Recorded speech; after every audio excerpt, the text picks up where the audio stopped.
Hello, everyone. I'm very pleased to have this opportunity to speak to you today. I want to begin by thanking Foreign Minister Soini for graciously hosting this year's conference.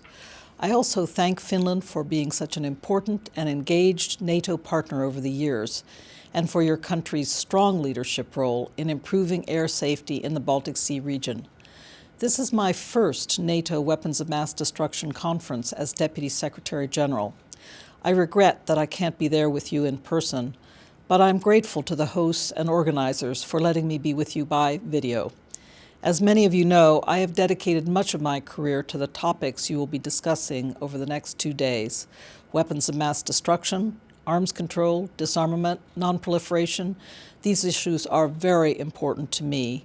I know they are very important to you as well, and they are extremely important across NATO. They have been for many years. This conference is unique because every year it brings together many of the world's foremost experts on issues of WMD, arms control, disarmament, and non-proliferation. Many of you are top officials from NATO allies and partner nations around the world, leaders who are directly responsible for shaping and implementing national policies in these fields. The program is designed to encourage free and open discussion. That is essential. This is also why most of the debate is under the Chatham House rule. But I think you all can think hard about how we can work together with NATO on weapons of mass destruction, non-proliferation, and disarmament. This is especially true, I would say, for the final panel tomorrow, moderated by my colleague William Alberg. That panel is intended to ensure that what happens in Helsinki during this conference does not just stay in Helsinki, but instead is fed back into discussions at the North Atlantic Council. If you'll allow me to suggest a simple question for all of us to consider during this conference, that question would be, what's next? What can we do, individually and collectively, to turn the insights gained from the various speakers and panel discussions here in Helsinki into actionable and practical policies in the global non-proliferation and disarmament regime? There is a great deal at stake. We're living in a momentous time in human history, a time when we can look back on a number of truly remarkable achievements in the fields of arms control, disarmament, and non-proliferation. But it's also a time when the global security environment has become less stable, less predictable, and the rules-based international system that has been the bedrock of global security for decades is coming under severe challenge from many sides. Let's take stock briefly of several important arms control and disarmament milestones being reached during 2017 and just beyond.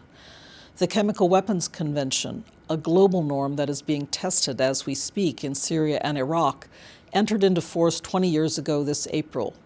You will hear more on this when OPCW Director Uzumcu speaks to you tonight. This July, the Conventional Forces in Europe Treaty, the CFE Treaty, one of the pillars of European security, will reach its 25th anniversary. The landmark Intermediate Range Nuclear Forces Treaty, or INF, another pillar of European security, opened for signature 30 years ago this December. I will speak more about that treaty in a moment. Last month, in April 2017, we celebrated the fact that the Biological Weapons Convention opened for signature 45 years ago. And NATO's Harmel report, about which I will also have more to say in a moment, celebrated its 50th anniversary in February of 2017. In October 2018, the Limited Test Ban Treaty will turn 55 years old, and we'll be hearing much more about this from our keynote speaker, Dr. Lassina Zerbo. He will be speaking about the important work of the Comprehensive Nuclear Test Ban Treaty Organization, which turned 20 last year. The importance of the CTBTO and the global, effective, and powerful international monitoring system cannot be underestimated in the face of repeated and unacceptable nuclear tests in the DPRK, the only country to have tested nuclear weapons in the 21st century. Although there isn't a nice round anniversary number associated with it this year, I wanted to mention the importance of the Non-Proliferation Treaty, which will, in fact, celebrate its 50th anniversary in 2020. The latest and vitally important PrepCom just completed its work in Vienna last week. 60 years ago, in 1957, at the very first summit in Paris, NATO heads of state and government declared, We continue firmly to stand for comprehensive and controlled disarmament, which we believe can be reached by stages. This is the only way to dispel the anxieties arising from the armaments race. Then, 50 years ago, NATO ministers in 1967 endorsed the Harmel Report on the future tasks of the alliance. I spoke about that a moment ago.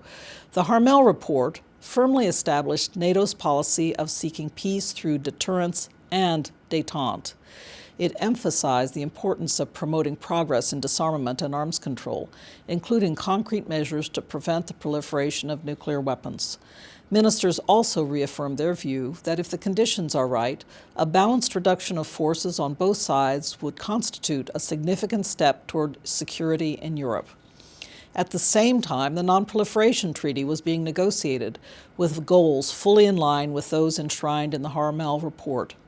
Thanks to the visionary Harmel Report, allies agreed to rely upon extended deterrence without the further spread of nuclear weapons, while at the same time seeking dialogue with the Soviet Union to resolve the political conflicts that were driving the arms race in the 1960s.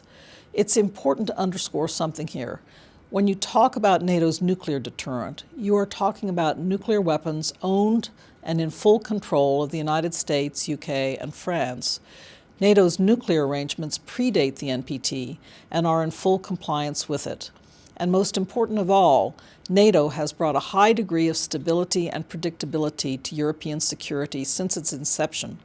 It has supported the negotiation of all major arms control, disarmament, and non-proliferation treaties and agreements, those negotiated now down several decades. And these agreements have proven to be invaluable in making the world safer.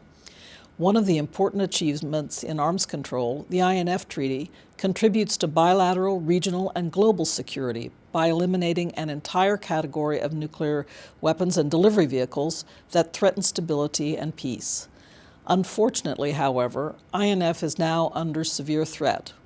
In a number of the NATO allies' views, any attempt to weaken it through noncompliance would seriously undermine that achievement.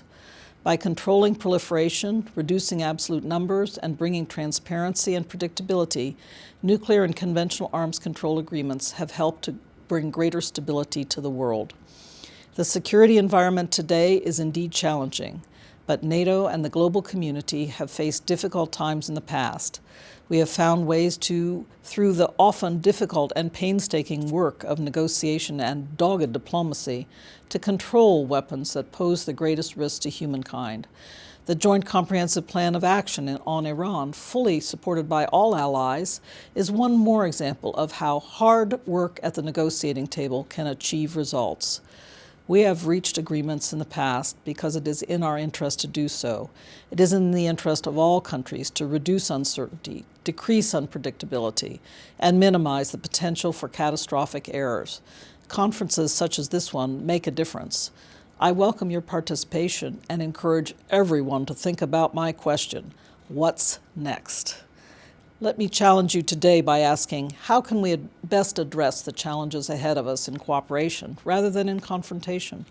I would ask all of you over the course of this conference to think boldly and optimistically about what we can achieve together for the safety and security of our countries and for the good of humanity.